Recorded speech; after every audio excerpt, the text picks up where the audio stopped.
que la revolución es la transformación política, social y económica desde abajo, una sublevación que genera cambios radicales a una sociedad, y que precisamente fue eso lo que le dio origen a la democracia moderna liberal.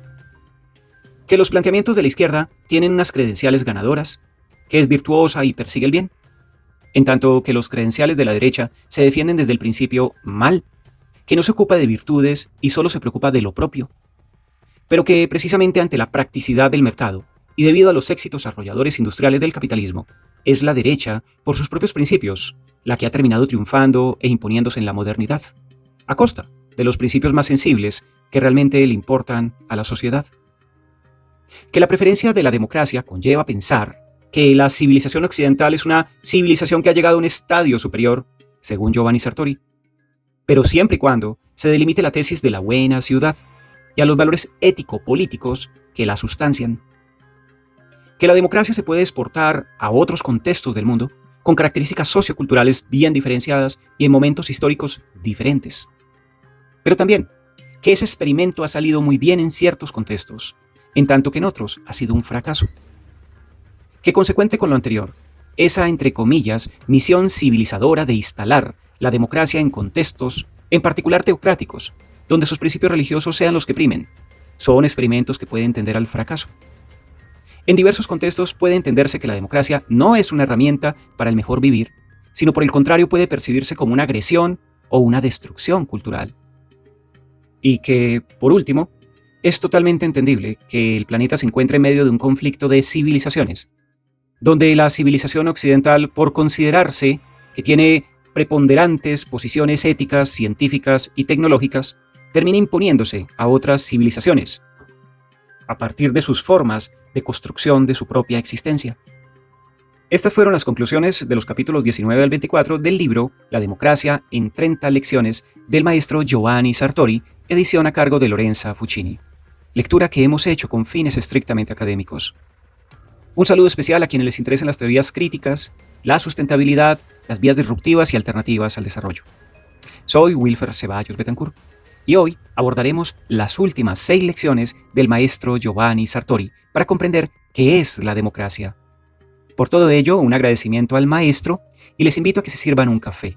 En este caso puede ser un vino, puesto que este es el cierre de este curso sobre la democracia. Espero que se acomoden para escuchar estas últimas 6 lecciones. Lección 25. Multiculturalismo no es pluralismo. La teoría de moda es que el multilateralismo es la continuación, la ampliación y la superación del pluralismo. No hay nada más falso. De hecho, me propongo sostener que el multiculturalismo es la negación y la inversión del pluralismo. Ya hemos visto que el pluralismo tiene origen en la tolerancia, un principio que se basa en 3 criterios. Primero, rechazo de todo tipo de dogma y de toda verdad. Yo estoy siempre obligado a argumentar, a dar razones para sostener lo que sostengo. Segundo, respeto al denominado principio que significa hacerme daño, perjudicarme. Ese principio es, por tanto, que la tolerancia no comporta ni debe aceptar que otro me perjudique. Y viceversa, por supuesto.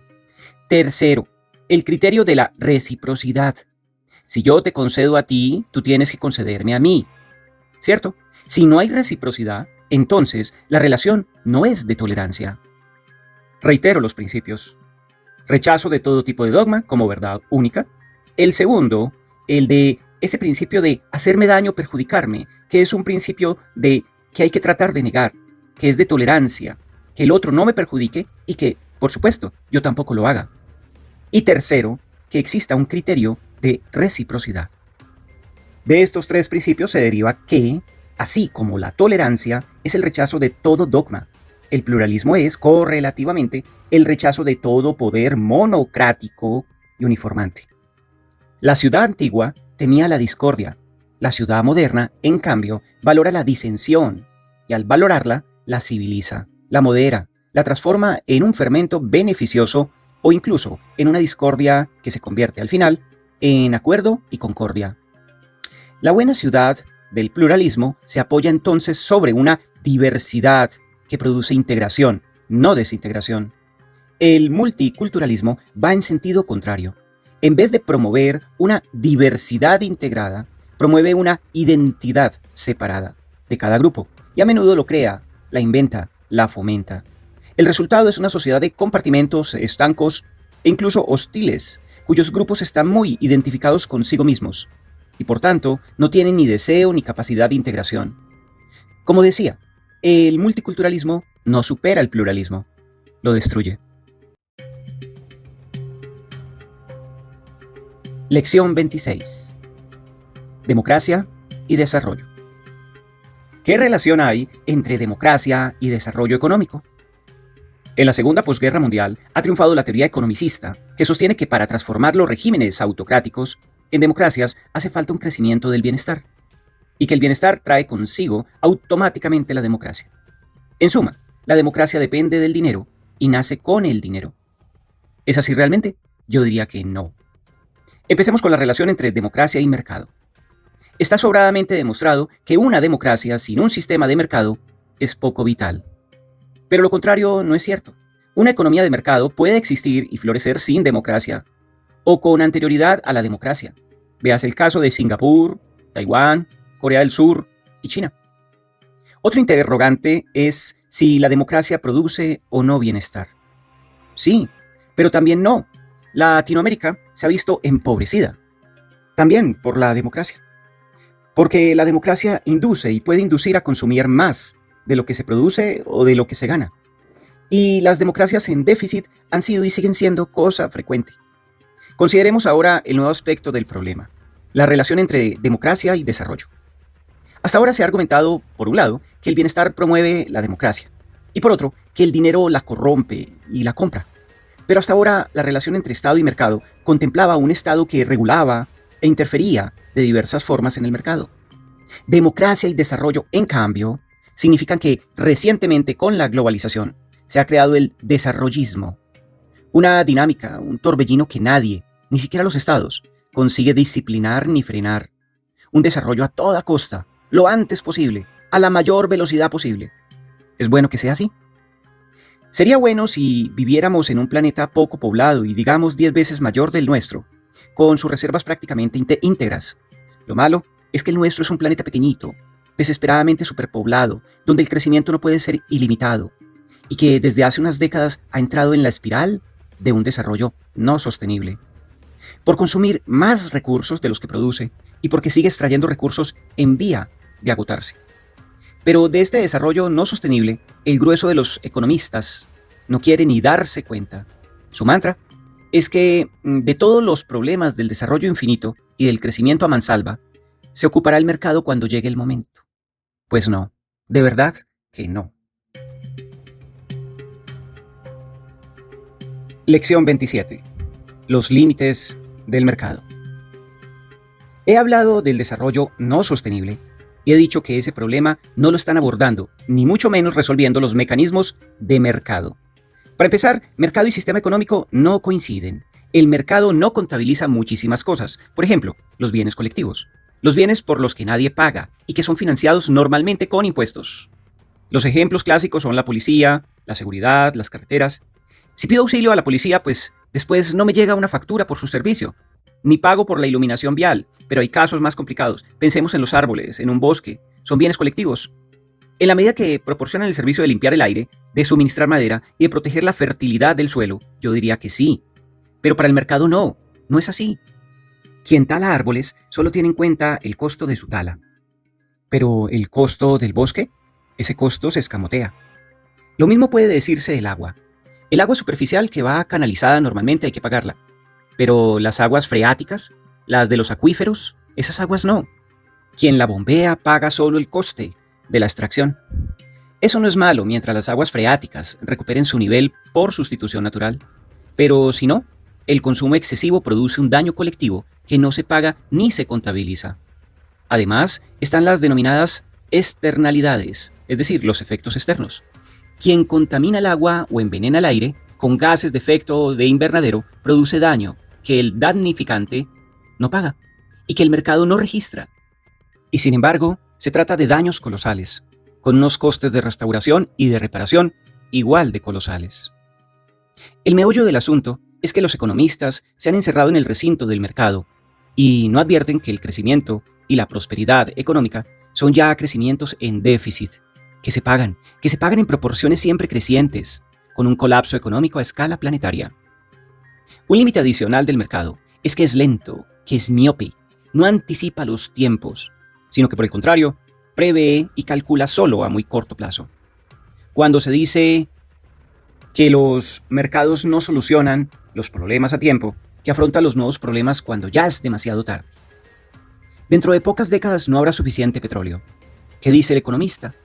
Dice, vale, cuando el petróleo escasee, subirá el precio y hará competitivos productos sustitutivos, por ejemplo, el metanol, el biodiesel, obtenido de plantas azucareras. Pues muchas gracias. Desde el instante en que el precio del petróleo llegue a los 150 o $200 por barril, hasta el momento en que seamos capaces de sustituirlo con biocombustibles, pasarán entre 4 y 5 años. Primero habrá que cultivar las plantas, construir fábricas, organizar una red de distribución, adaptar los coches. ¿Qué haremos mientras tanto? Al confiar en los milagros del mercado, los economistas ignoran que tampoco serán suficientes los biocombustibles. También debido a que los cultivos, digamos, petrolíferos, se desarrollan en perjuicio de la agricultura que produce trigo y nos da de comer. No hay suficiente territorio para producir simultáneamente plantas para hacer gasolina y para productos alimentarios. Estamos saturados y sin embargo los economistas no se dan cuenta. Otro ejemplo, todavía no me he topado con ningún economista que afronte de verdad el problema de la escasez, un problema ya grave y seguramente creciente del agua. Según las reglas del mercado, para solucionarlo hace falta que el agua llegue a costar tanto como la desalinización del mar. Pero la agricultura jamás podrá pagar ese enorme coste de extracción y también de distribución. Sin contar que nos falta la energía, otro gran problema, para poner en marcha ese proceso. Y así incluso la propia vida de 1.000 millones de personas o más se hará llegar ese momento, en un plazo muy bastante breve. Estamos en peligro. Es un escenario aterrador. La cuestión es que el mercado llega tarde y mal para afrontar los drásticos cambios que están en marcha, mientras que por otro lado los acelera y los agrava al activar cada vez más el desarrollismo ciego, condenado a la implosión. La Tierra ya tiene una población de 6.500 millones de personas y su número sigue creciendo. Para los economistas y para los demógrafos, la superpoblación es un problema extraeconómico que no les afecta. Muchos de ellos llegan incluso a sostener que hay que ser prolíficos porque hace falta una mano de obra en aumento, o si no la economía se estancará, o habrá dificultades para pagar las pensiones. Pero eso es una espiral sin fin. Lo será aún más cuando seamos entre 9.000 y 10.000 millones. Mientras tanto, un crecimiento demográfico descontrolado nos está llevando inexorablemente a un desastre climático y a un colapso hídrico, sin que nadie, incluidos los economistas, se dé cuenta. La paradoja es que el sistema económico del mercado ha promovido durante aproximadamente 200 años la democracia liberal, mientras que ahora la amenaza con una aceleración descontrolada cuya implosión puede llegar a arrasar la democracia que había misma criado. Un cataclismo climático y ambiental puede llevarse por delante, junto con todo lo demás, incluso una ciudad libre. Porque el desarrollo no sostenible es también un desarrollo inaceptable, que impone un retorno a aquel pasado de carestías y de pobreza que habíamos dejado atrás. Lección 28. El fiasco de las previsiones. He dicho que los economistas no están en condiciones de afrontar los problemas del desarrollo no sostenible. Ahora tengo que criticarme incluso a mí mismo, es decir, a los politólogos y de paso, a los sociólogos. Mientras que los economistas son víctimas del milagrismo del mercado, a su vez, las ciencias sociales son víctimas de un déficit cognitivo. Me explicaré. Empezando por el caso de la democracia, para abordar después el problema teórico. Que para gestionar una democracia hace falta saber algo del asunto es una afirmación obvia. Pero, ¿quién tiene que saber de democracia? La mayoría, como hemos visto, sabe muy poco de ella.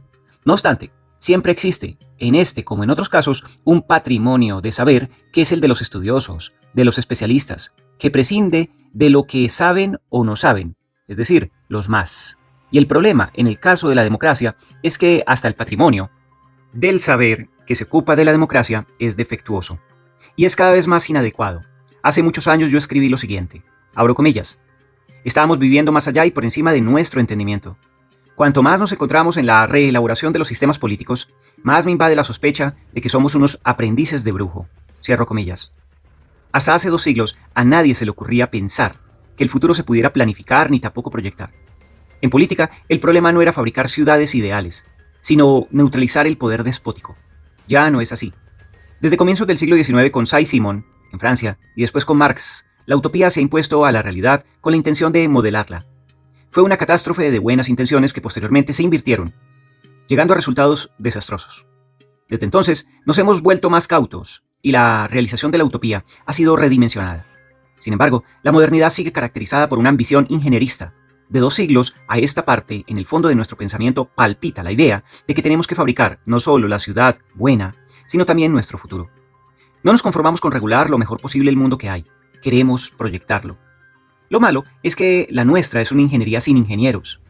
Si nos ponemos a examinar las reformas político-sociales, puestas en práctica de un siglo a esta parte, descubrimos que en un 80%, por poner una cifra, fracasan, y que si reconstruimos los errores que han conducido al fracaso, nos damos cuenta de que los fiascos eran realmente previsibles.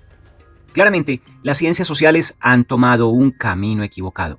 El camino de concentrarse no en el problema de la aplicabilidad de una teoría, sino por el contrario, en la relación entre la teoría y la investigación.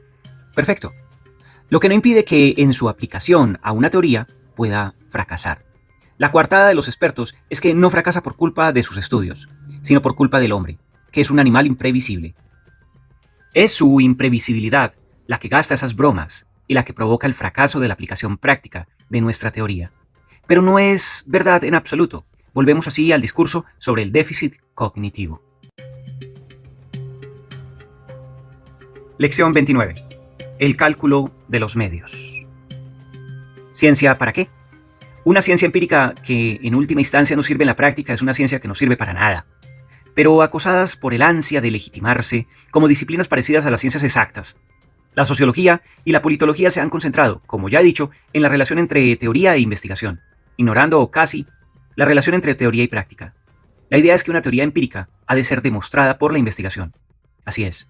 Dicho lo cual, sigue siendo cierto que una teoría que fracasa en su aplicación es una teoría equivocada. Y sin embargo, hasta hoy, las ciencias sociales siguen siendo obstinadamente una teoría sin práctica. Nuestras teorías en la política y en la democracia cada día nos proponen reformas y remedios sin asegurarse nunca de si podrán funcionar y sin determinar con qué instrumentos pueden ponerse en práctica. La consecuencia es que las reformas con éxito son raras como las moscas blancas. ¿Cuál es el remedio? Yo propongo un cálculo de los medios.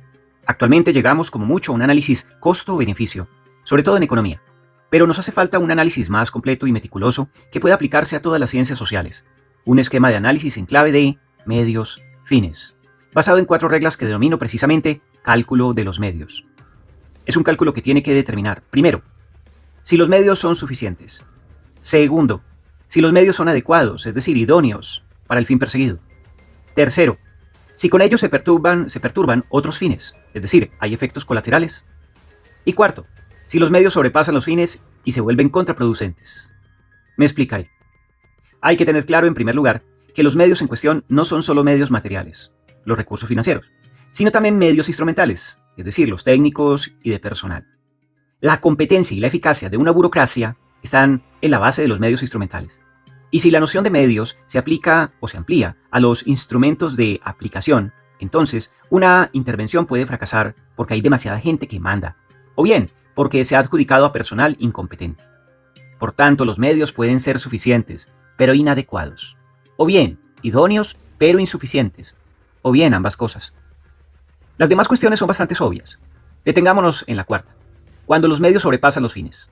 Un punto que hay que relacionar con la noción de peligro contrario, es decir, con el peligro de resultados inversos, de resultados boomerang que se vuelven contra los fines, resultados boomerang. Si utiliza un cañón para matar a un mosquito, el medio es desproporcionado y sobre todo producirá graves daños a su alrededor, pero no matará al mosquito. Por desgracia, nadie o casi nadie carga con la tarea de construir una ciencia política aplicada, basada en el cálculo de los medios. Y ante el hecho de que nuestras reformas casi siempre fracasan, hemos inventado una coartada, la doctrina de las consecuencias no previstas y no deseadas, que en sustancia vienen a decir, si nuestras intervenciones no tienen éxito, se debe a que siempre ocurre algo no previsto y no deseado. Pues muchas gracias. Para prever hace falta saber prever. Si no sabemos hacerlo, la culpa no es de la imprevisibilidad de las acciones humanas. ¿Qué existe de una persona a otra? pero es mucho menor en el caso de los colectivos. Y además, el cálculo de los medios prescinde de las personas. Es un cálculo de los medios. La verdad es que erramos en nuestras previsiones, porque hemos creado un saber equivocado que nos coloca ante una ciencia sin aplicación, sin puesta en práctica. Escribir un libro de química sin saber de química no puede quedar bien, pero escribir un libro sobre democracia para darse lustre, siguiendo las consignas de moda, queda muy bien. La crisis de la democracia recibe la magnánima ayuda de la inconsistencia de un saber que debería entenderla y explicarla. Lección 30. Última lección. Por desgracia, he terminado. ¿La democracia está en peligro? Me temo que responder que a largo plazo sí. La democracia es una gran generosidad, porque para la gestión y la creación de la buena ciudad confía en sus ciudadanos. Pero los estudios sobre la opinión pública ponen en evidencia que esos ciudadanos lo son poco, dado que a menudo carecen de interés, que ni siquiera van a votar, que no están mínimamente informados. Por tanto, decir que la democracia es una gran generosidad subraya que la democracia siempre está potencialmente en peligro. Sin embargo, tenemos que distinguir entre la máquina y los maquinistas. Los maquinistas son ciudadanos y no son nada del otro mundo. Pero la máquina es buena. Es más, en sí misma es la mejor máquina que se ha inventado nunca para permitir al hombre ser libre y no estar sometido a la voluntad arbitraria y tiránica de otros hombres. Construir esta máquina nos ha llevado casi 2000 años. Intentemos no perderla. Yo no creo que la democracia necesite importantes innovaciones estructurales. Lo que me preocupa son los maquinistas. En los años 30, José Ortega y Gasset escribía La rebelión de las masas, un libro muy inteligente donde se identifica al ciudadano como el hombre masa. ¿Quién es ese tipo?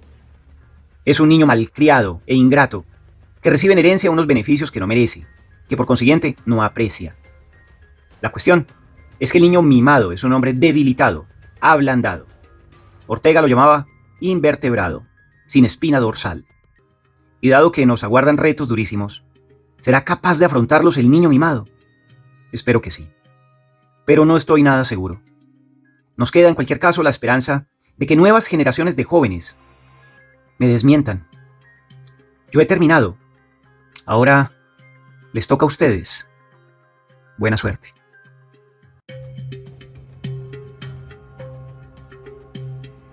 Que existe un conflicto entre culturas que puede adquirir la dimensión histórica de un conflicto de civilizaciones y que por consiguiente esto amenaza directamente la existencia de la democracia.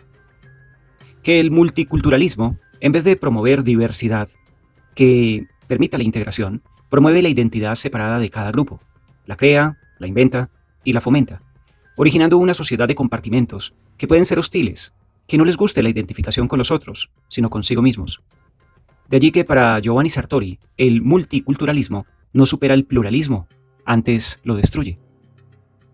Que las consecuencias del mundo moderno y de sus políticas de globalización es la del fenómeno de un desarrollismo a gran escala y a gran velocidad, y consecuente con ello el fortalecimiento de un desarrollo no sostenible ante un planeta con recursos finitos, población mundial en aumento y una industrialización acelerada, lo que consecuente con ello traerá consecuencias a la democracia.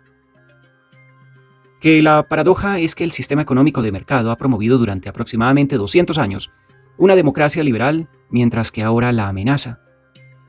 Que puede darse en el corto plazo un cataclismo climático y ambiental, que puede llevarse por delante junto con todo lo demás, la libertad del hombre, del ser humano y de la democracia con este, retornando a las ciudades a un pasado de carestías, pobrezas e inseguridades. Que las ciencias sociales se han centrado principalmente en problematizar la realidad existente, centrándose en teorías e investigaciones, pero no tanto en la aplicación de estas teorías para prevenir los fracasos de todo lo existente. Y con ello, se podría evidenciar que existe un discurso de déficit cognitivo para solucionar los problemas existentes. Que para prever las consecuencias acaecidas y consecuentes en los siguientes años, se requiere saber prever. Que la crisis de la democracia no puede recibir la ayuda inconsistente de saberes que no saben entenderla y tampoco explicarla. Y que estamos ante un problema y un desafío al mismo tiempo. Esta sociedad ha construido un ciudadano muy parecido al hombre masa, un niño malcriado e ingrato que recibe herencia y unos beneficios que no merece y que por consiguiente no aprecia. Por tanto, es un problema la presencia de un bienestar superficial que se soporta en las masas actuales de jóvenes que acceden a los recursos y bienes materiales en un abrir y cerrar de boca. Asunto que ocurre por primera vez en la historia de la humanidad. Un desafío, el saber cómo este nuevo ciudadano va a significar y a dignificar la futura democracia. Estas fueron las últimas 6 conclusiones del libro La democracia en 30 lecciones de Giovanni Sartori, edición a cargo de Lorenza Fucini. Lectura que hacemos o que hemos hecho con fines eminentemente académicos. Espero que este recorrido de 30 lecciones nos haya brindado la oportunidad de reflexionar sobre las problemáticas existentes en el mundo actual, en torno a la democracia, y nos dé pistas para saber cómo asumir este reto que el maestro Giovanni Sartori declara como el más importante que el ser humano ha podido construir en toda su historia.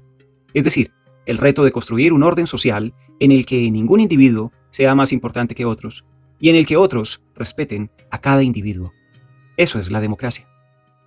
Soy Wilfer Ceballos Betancourt. Espero encontrarme con ustedes en un siguiente podcast.